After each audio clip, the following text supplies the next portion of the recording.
एक होता उंदीर मामा. एके दिवशी रस्त्याने जाताना त्याला एक जुनेसे फडके सापडले. फडके हातात घेऊन उंदीर मामा थेट धोब्याकडे गेला.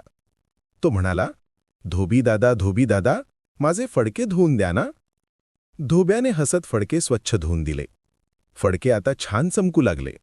उंदीर मामा खूप खुश झाला. मग तो पुढे शिंप्याकडे गेला. उंदीर मामा म्हणाला, शिंपी दादा, मला एक छानशी टोपी शिवून द्या.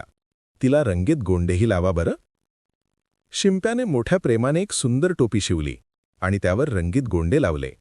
उंदीर मामाने ती टोपी डोक्यावर घातली. मग एक ढोलके हातात घेतले आणि ढोलके वाजवत तो गाणे गाऊ लागला. राजाच्या टोपीपेक्षा माझी टोपी छान, ढुम ढुम ढुमक. हे गाणे राजाच्या कानावर पडले. राजा चिडून शिपायांना म्हणाला, जा रे त्या उंदराला पकडून घेऊन या. शिपायांनी उंदीर मामाला पकडले आणि थेट दरबारात आणले. त्याच्या डोक्यावरची टोपी काढून राजाकडे दिली. तेव्हा उंदीर मामा मोठ्याने म्हणाला, राजा भिकारी, माझी टोपी घेतली, ढुम ढुम ढुमक. हे ऐकताच राजा खूप रागावला. रागाच्या भरात त्याने ती टोपी उंदराकडे भिरकावली. उंदीर मामाने लगेच टोपी उचलली, पुन्हा डोक्यावर घातली आणि आनंदाने गाणे गाऊ लागला.